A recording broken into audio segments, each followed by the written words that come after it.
So Kelly, you talked about listening sessions. You mentioned that before as well. Walk us through what that looks like and what's that comprised of.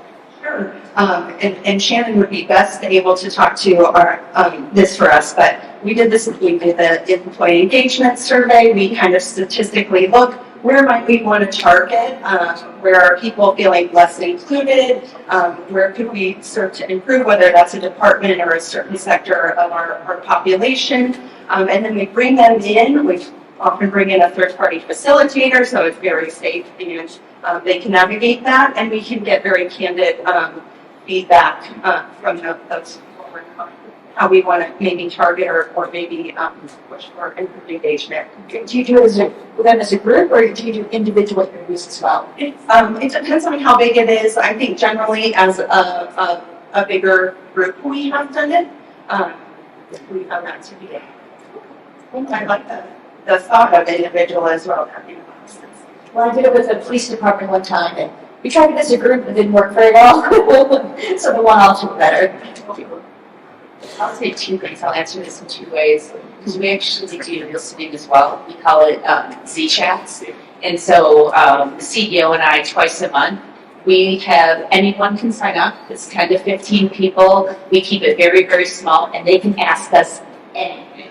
It's a safe environment. No topics are off limits, and I say that every single time.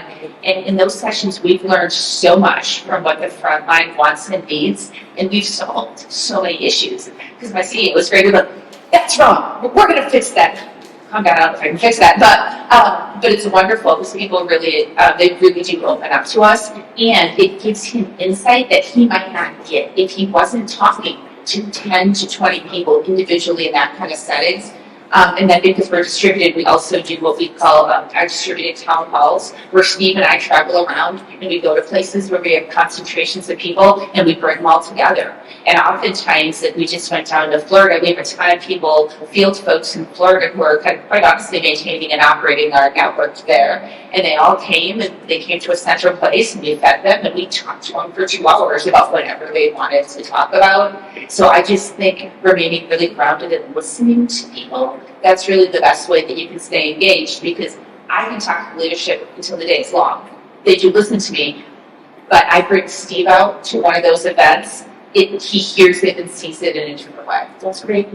I think that is so cool. And we're talking about generational differences. I feel like that's such a wonderful aspect of Gen Z. They will ask you anything. There's a double-edged sword there, but you will get the truth. That's good. And for those Z chats, do you invite people, or is it just open registration? It's open registration when we do the virtual ones, and clearly when we go on location, we invite everyone who's in that location. And then the night before, we always come in a night early. We pull together any leaders that are within a 50 or 100 mile radius, and we take them out to a nice dinner just to get their perspective as well. We do it quarterly. I mean, it's not monthly. We simply couldn't do that, but we do it quarterly. That's great.